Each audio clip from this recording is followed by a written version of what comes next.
नमस्कार दोस्तों, welcome to our new series.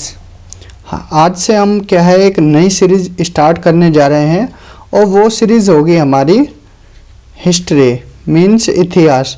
तो आज से हम क्या है हिस्ट्री स्टार्ट करेंगे। बेसिकली इस सीरीज़ को स्टार्ट करने का मेन पर्पज़ ये है कि ये हिस्ट्री का वेटेज अब सभी एग्ज़ाम में बढ़ रहा है। और अगर हिस्ट्री में भी बात की जाए तो एंशिएंट हिस्ट्री और मीडिएवल हिस्ट्री, पहले क्या होता था कि सिर्फ मॉडर्न हिस्ट्री को पढ़ लेते थे और काम चल जाता था। लेकिन अब क्या है, कोई भी एग्ज़ाम XYZ SSC से लेके UPSC तक कोई भी एग्ज़ाम हो, उसमें एंशिएंट और मीडिएवल हिस्ट्री का वेटेज अब बढ़ने लगा है। इसको छोड़ना, अगर छोड़ोगे तो आप एग्ज़ाम में बहुत पीछे हो जाओगे। तो एंशिएंट और मीडिएवल हिस्ट्री ये क्या है, अब एक तरह से बैकबोन का काम करने लगे हैं हिस्ट्री का। तो इसीलिए हम आज से ये सीरीज़ स्टार्ट करने जा रहे हैं। तो हिस्ट्री में भी बात की जाए तो पहले हम क्या है प्राचीन इतिहास और मध्यकालीन इतिहास पढ़ेंगे।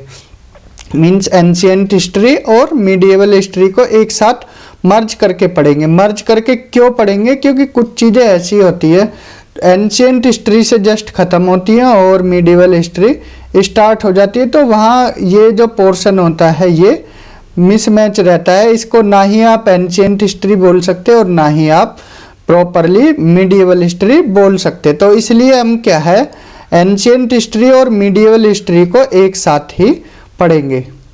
तो चलिए अपना लेक्चर स्टार्ट करते हैं। तो बट बिफोर डैट, अगर आप कोई भी चीज़ पढ़ रहे हो, कोई भी सब्जेक्ट पढ़ रहे हो, तो उससे पहले उसका सिलेबस जान लेना बहुत ज़रूरी है।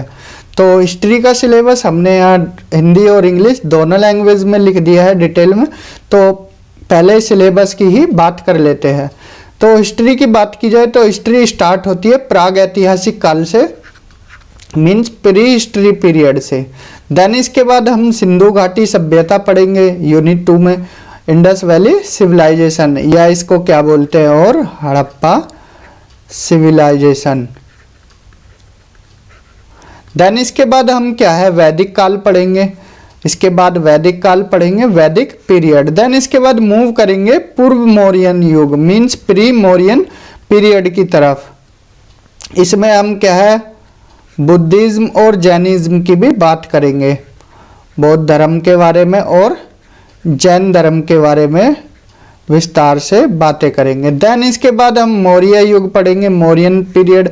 इसमें हम चंद्रगुप्त मौर्य, बिंदुसार, अशोक के बारे में डिटेल से यहाँ डिस्कस करेंगे। देन पोस्ट मौर्यन पीरियड की बातें करेंगे, कौन कौन से काल आए मौर्यन युग के बाद, शुंग, कणव, सातवाहन सब इसी में पढ़ेंगे। देन इसके बाद गुप्त काल पढ़ेंगे, गुप्ता पीरियड के बारे में।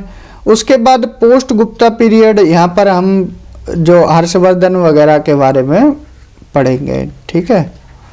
देन इसके बाद अर्ली मीडिएवल हिस्ट्री पढ़ेंगे यहाँ पर, और उसके बाद हम राजपूत वंश के बारे में पढ़ेंगे। देन इसके बाद मूव करेंगे हम दिल्ली सल्तनत की तरफ। दिल्ली सल्तनत में हम जितनी भी डायनेस्टी आए, जितने भी वंश आए उनके बारे में पढ़ेंगे, चाहे वो गुलाम वंश हो, चाहे वो फिर खिलजी वंश हो, तुगलक वंश हो, सैयद वंश हो या फिर लोधी वंश हो। देन इसके बाद मूव करेंगे हम विजयनगर साम्राज्य और इसके साथ साथ ही बहमनी साम्राज्य। विजयनगर अंपायर और बहमनी अंपायर को एक साथ ही पढ़ेंगे क्योंकि पैरेलली ही ये दोनों स्टार्ट हुए थे, विजयनगर और बहमनी। आसपास 1336 के आसपास विजयनगर, देन इसके कुछ साल बाद ही बहमनी साम्राज्य स्टार्ट हो गया था। देन इसके बाद हम अपना मुगल साम्राज्य के बारे में पढ़ेंगे, बाबर, हुमायूं, अकबर, जहांगीर, शाहजहां, औरंगजेब। देन इसके बाद लेटर मुगल्स भी इसी में ही पढ़ेंगे। लेटर मुगल्स के बाद हम देन यहाँ मराठास के बारे में पढ़ेंगे, मराठा और जो भी प्रांतीय साम्राज्य थे, मराठा और अदर प्रोविंशियल किंगडम्स लाइक यहाँ पर हिंदूशाही डायनेस्टीज के बारे में, ठीक है, जितनी भी वो डायनेस्टी चली वो सब इसी में पढ़ लेंगे। देन इसके बाद हम लास्ट में भक्ति और सूफी आंदोलन, भक्ति एंड सूफी मूवमेंट जो भी थे। देन इसके बाद हम कहाँ मूव कर जाएंगे, मॉडर्न हिस्ट्री की तरफ। तो यहाँ पर हम अभी एंशियंट और मीडिएवल हिस्ट्री पढ़ेंगे, देन इसके बाद हम कहाँ मॉडर्न हिस्ट्री की तरफ मूव कर जाएंगे। ठीक है, हिस्ट्री को पढ़ने से पहले एक सवाल मन में आता है, हमें हिस्ट्री पढ़ने की ज़रूरत क्यों पड़ती है या पढ़ने की ज़रूरत क्यों है? आप इतिहास क्यों पढ़ते हो? आप सपोज करो ये आप हो, ये आपके पिताजी हैं, ये आपके दादाजी हैं और ये आपके परदादाजी हैं या परदादी हैं। ठीक है, तो आप उत्सुक रहते हो अपनी जो भी पुरानी पीढ़ियां हैं उनके बारे में जानने के लिए कि परदादा क्या करते थे, क्या नाम था, कैसे रहना सहना होता था तब, देन फिर दादाजी कैसे रहते थे, फिर पिताजी का कल्चर आपसे अलग मिलेगा थोड़ा। ठीक है, तो आप उत्सुक रहते हो जानने के लिए कि हमारा जो वंश था तो कैसे चला। सेम ऐसे ही इतिहास में आप क्या है कि ये देखेंगे लोग कैसे विकसित हुए, हाउ पीपल डेवलप। पहले आदि मानव थे, देन इसके बाद पहले क्या है चार पैरों पे चलते थे। चार पैर मतलब हाथ पैरों से, ऐसे जैसे जानवर चलते हैं सेम ऐसे ही पहले का मानव ऐसे ही चलता था। देन फिर दो पैरों पे चलने लगा। ठीक है, तो कैसे डेवलप हुए, कैसे रहना सहना हुआ। पहले मांस खाते थे, कच्चा मांस खाते थे, फिर आग की खोज हुई, देन पका मांस खाने लगे, फिर एक जगह स्थिर लाइफ जीने लगे। तो ये सब हम जानेंगे इतिहास में। देन संस्कृति के बारे में जानेंगे, हमारी संस्कृति कैसी थी, मीन्स हमारा कल्चर कैसा था। ठीक है, भारत का जो कल्चर है सबसे पुराना है दुनिया में। ठीक है, देन इसके बाद भाषा कैसे विकसित हुई, लैंग्वेज कैसे विकसित हुई, ये सब देखेंगे।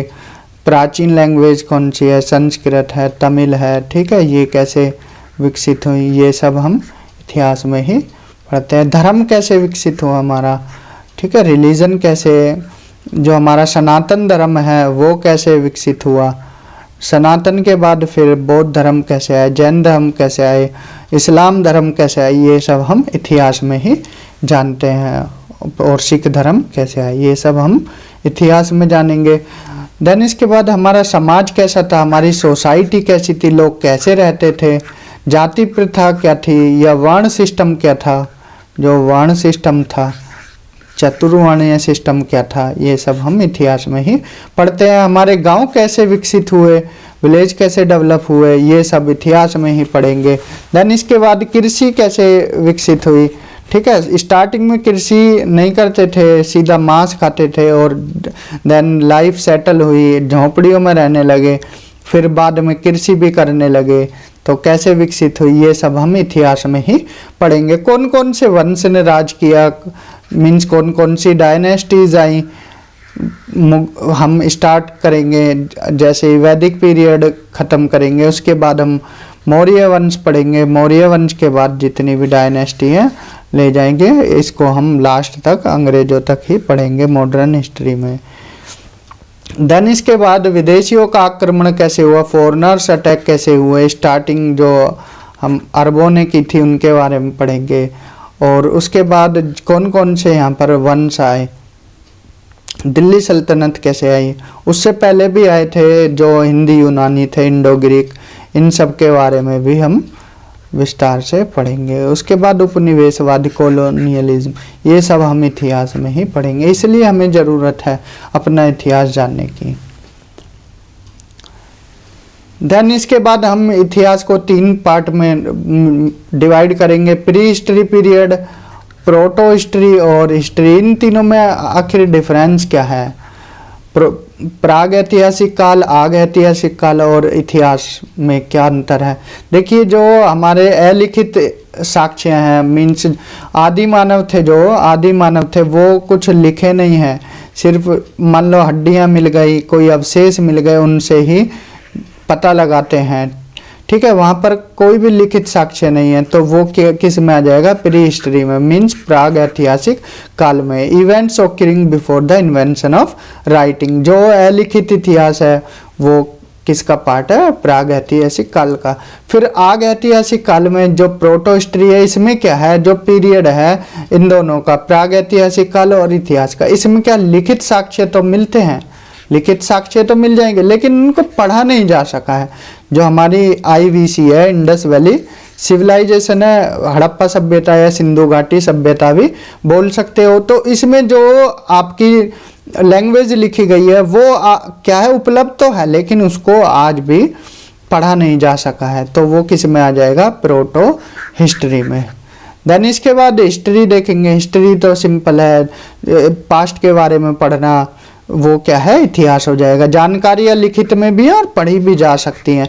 आप अंग्रेजों के बारे में पढ़ सकते हो, लिखित साक्ष्य मिलते हैं, पढ़ भी सकते हो, तो वो क्या हो गया हमारा इतिहास। आई होप प्राग ऐतिहासिक काल, आग ऐतिहासिक काल और इतिहास में डिफरेंस क्लियर हुआ होगा। देन इतिहास पढ़ने के स्रोत क्या हैं, सोर्सेज टू स्टडी हिस्ट्री। स्रोत क्या क्या है इतिहास पढ़ने के। स्रोत की बात की जाए, सोर्सेज की दो पार्ट में, पुरातात्विक स्रोत और सेकंड वन इज साहित्यिक स्रोत। तो पहले हम क्या है, पुरातात्विक आर्कियोलॉजिकल सोर्सेज के बारे में पढ़ेंगे। आर्कियोलॉजिकल सोर्सेज में मेनली नंबर 1 पे देखेंगे कोइन, सिक्के के बारे में। तो आप इतिहास पढ़ने के स्रोत सिक्के ले सकते हैं। जैसे मान लो सोने के सिक्के सबसे पहले किसने चलाए, तो बात आती है इंडो ग्रीक की। सबसे ज़्यादा अगर किसी की मूर्ति है, सपोज करो ये मूर्ति है, ये किसकी है, कौन से काल में थी, तो आप पता लगा सकते हो। ये क्या है, सात्विक का चिन्ह है, तो ये कहाँ से मिला है, तो ये भी आप बता सकते हो कि सनातन धर्म से, वैदिक काल से ही मिला होगा। तो आप जो ये मूर्तियां हैं इनके बारे में देख के जो सिक्के पे छपी हुई हैं तो पता लगा सकते हो कौन सा काल रहा होगा। देन इसके बाद अभिलेख के बारे में पढ़ेंगे। अभिलेख ये भी किसका स्रोत है, इतिहास पढ़ने का। अभिलेख मान लो ये अभिलेख है, तो जैसे सपोज करो अशोक के अभिलेख हैं, आप उनको देख के बता सकते हो कि ये अशोक के अभिलेख हैं और कौन सा वंश रहा होगा, मौर्य वंश रहा होगा।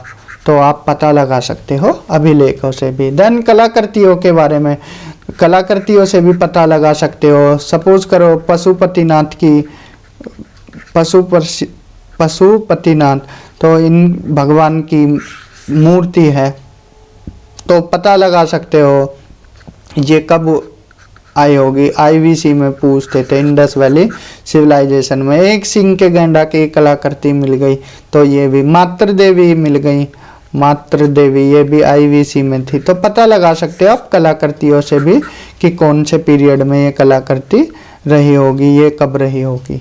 तो ये स्रोत थे पुरातात्विक स्रोत, आर्कियोलॉजिकल सोर्सेज। देन मूव करेंगे हम लिटरेरी सोर्सेज के बारे में, साहित्यिक सोर्सेज। ये लिखा हुआ मिल जाएगा आपको लिटरेचर के रूप में।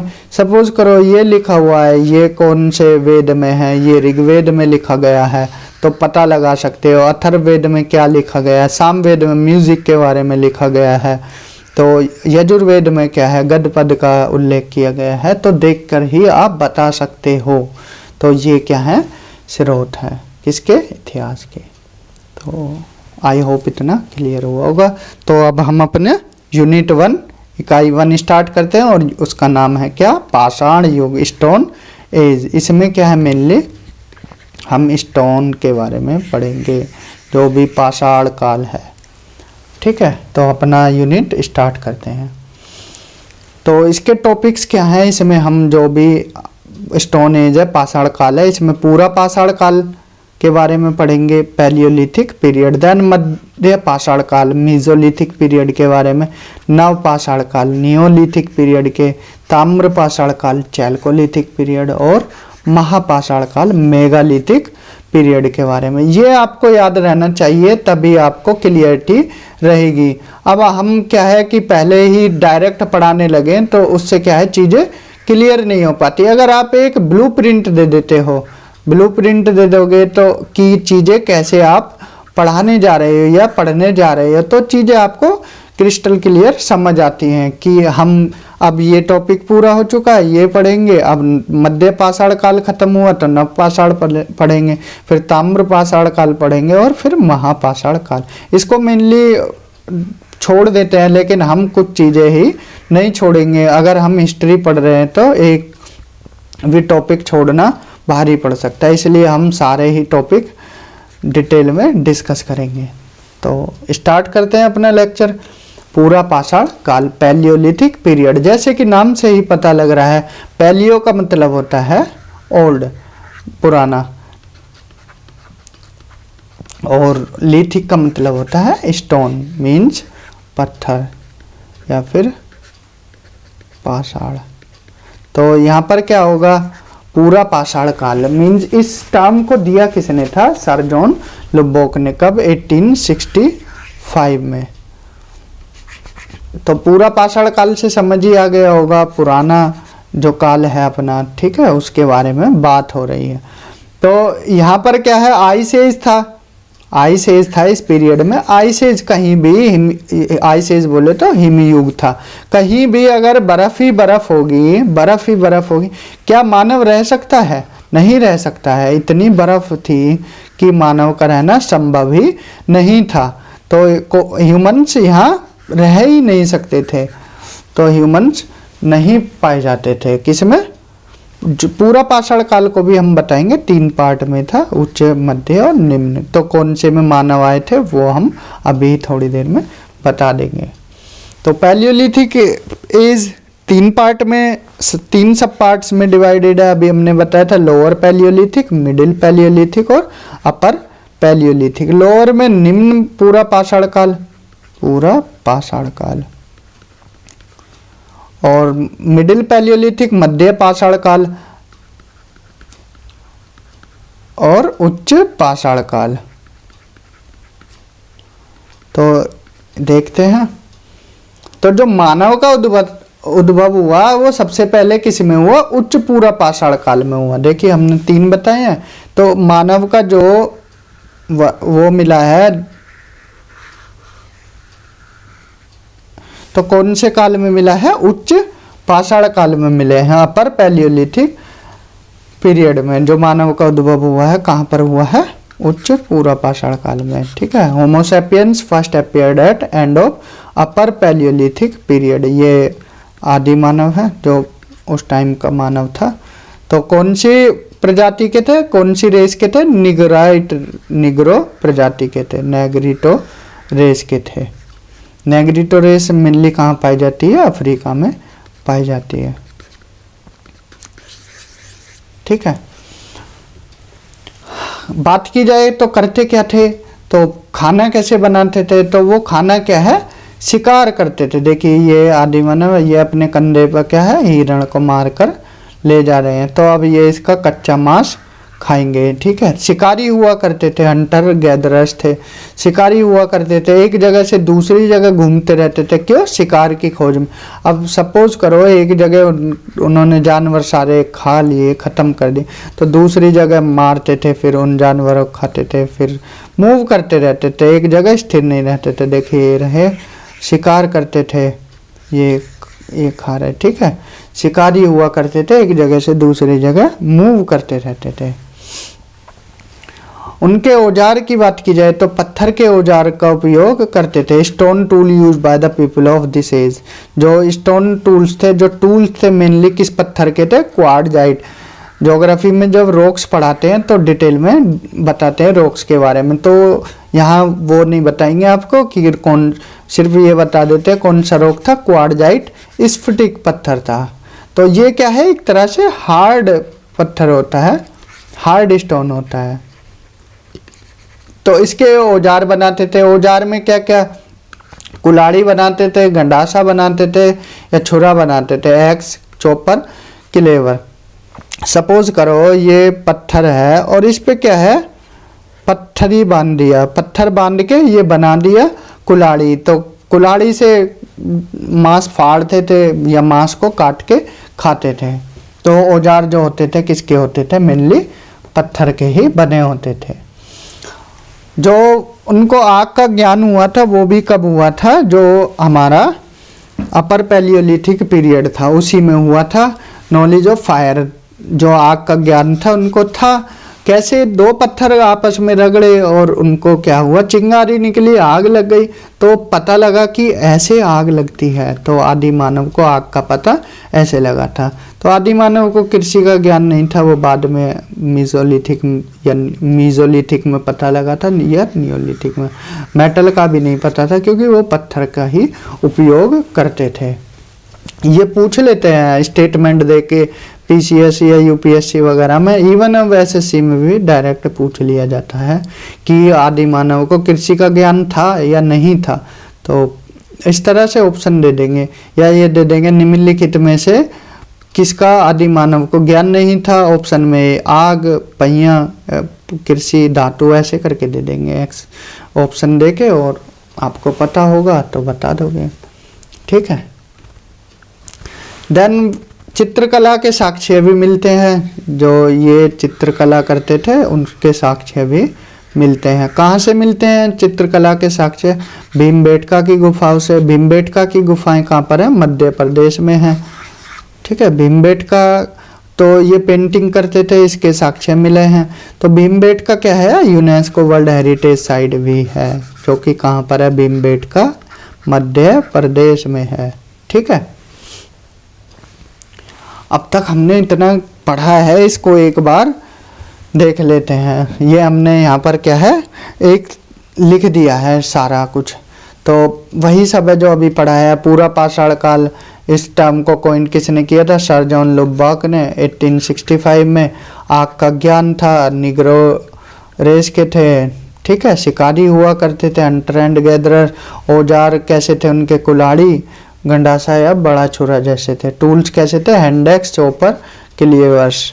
देन पहला पूरा पाषाण काल का जो औजार था वो पल्लवरम कुल्हाड़ी थी। याद रखना है, इम्पोर्टेंट है, पूछ लेते हैं कि पहला औजार क्या था? पल्लवरम हैंडेक्स था उनका। फर्स्ट पैलियोलिथिक टूल क्या था? पल्लवरम हैंडेक्स, जो कि कहाँ? तमिलनाडु में एक जगह है। इसको डिस्कवर्ड किसने किया था? रॉबर्ट ब्रूस फुटे ने। रॉबर्ट ब्रूस फुट भी बोल सकते हैं। ठीक है। जानवर के साक्ष्य कहाँ से मिलते हैं? बैलन घाटी, उत्तर प्रदेश से। बैलन घाटी से मिलते हैं। आई होप इतना आपको समझ आया होगा।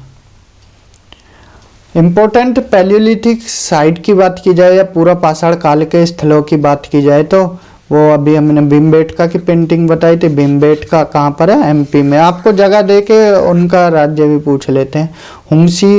हुंसी कहाँ पर है? कर्नाटका में। कुरनूल आंध्र प्रदेश में है। और सोन घाटी कहाँ पर है? ये पाकिस्तान में है। बैलन घाटी अभी बताया था हमने। बैलन घाटी कहाँ है? मिर्जापुर यूपी में है। यहाँ पर क्या है?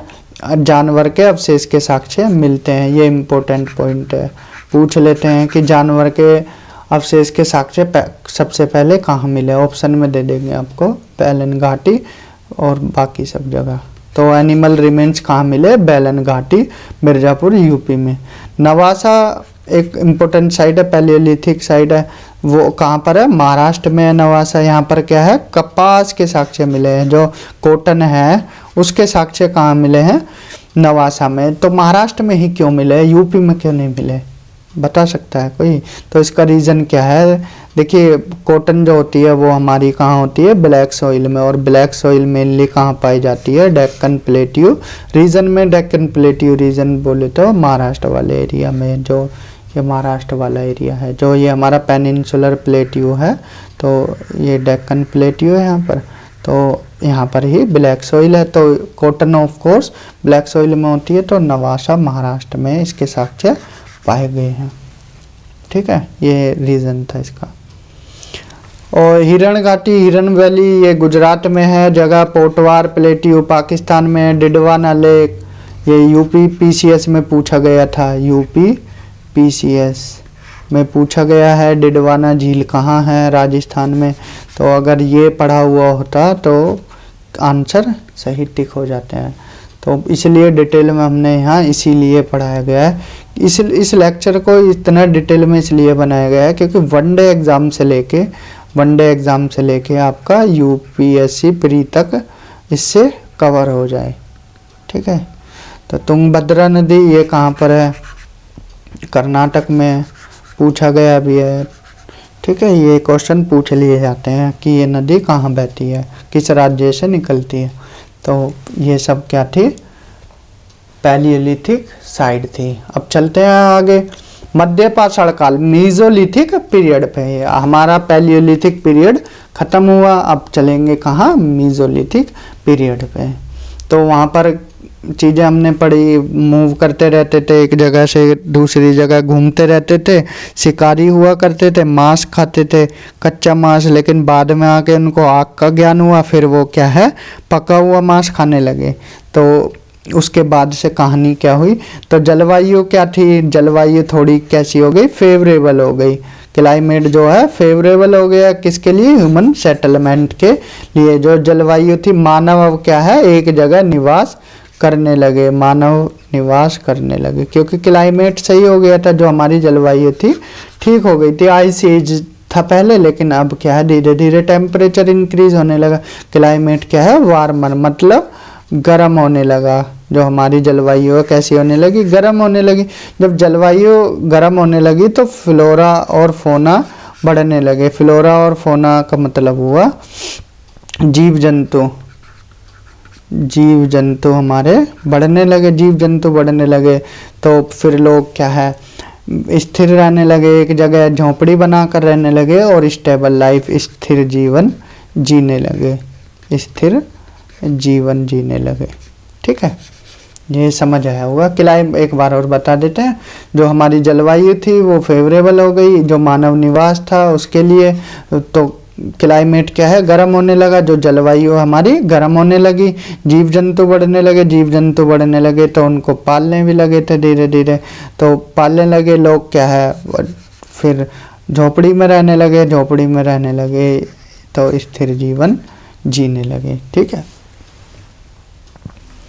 इसमें क्या है, जो हमारे पैलियोलिथिक में औजार क्या थे, बड़े बड़े थे, लेकिन यह औजार का जो आकार है वो छोटा हो गया। साइज जो है टूल्स का कैसा हो गया, स्मॉल होने लगा। जानवर पालने लगे, ये अभी हमने पीछे बताया, क्योंकि क्लाइमेट क्या है, फेवरेबल हो गया था, तो वो जानवर भी पालने लगे। डोमेस्टिकेशन ऑफ एनिमल, तो एनिमल का यूज़ कहाँ करते थे, वो कृषि में यूज़ करते थे। जो जानवर पालने लगे, क्यों पालने लगे, कि कृषि के यूज़, कृषि में काम आए इसलिए। पहला अगर एनिमल की बात की जाए, पहला जानवर कौन था जो आदि मानव ने पाला, वो क्या था, डॉग, कुत्ता था, ठीक है।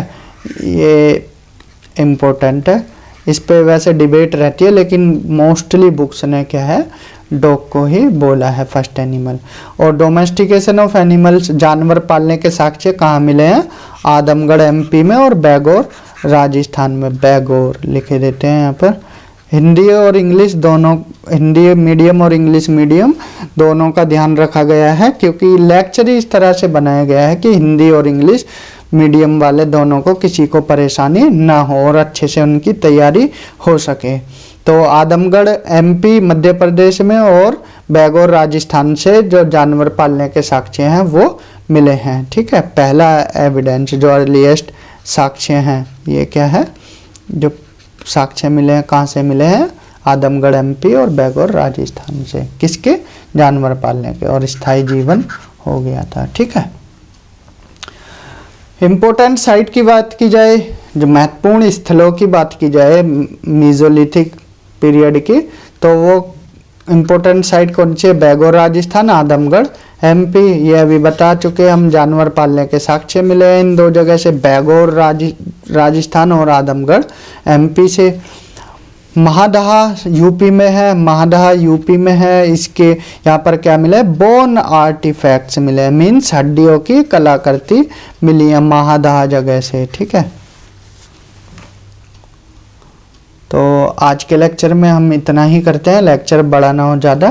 तो हमने आज पार्ट 1 कवर किया है। पार्ट 1 में क्या किया है, हमने बेसिकली सिलेबस के बारे में जाना है, और हिस्ट्री हमने प्री हिस्ट्री, प्रोटो हिस्ट्री और हिस्ट्री के बारे में देखा।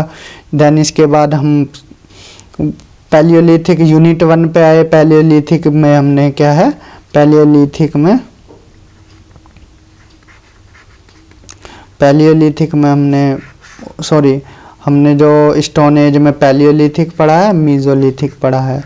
तो आगे हम क्या है, नियोलिथिक पढ़ेंगे। नियोलिथिक अगले पार्ट में हम नियोलिथिक और अपना चैल्कोलिथिक और मेगालिथिक पढ़ेंगे। ठीक है, तो आज के लेक्चर में इतना ही। Thank you, have a good day.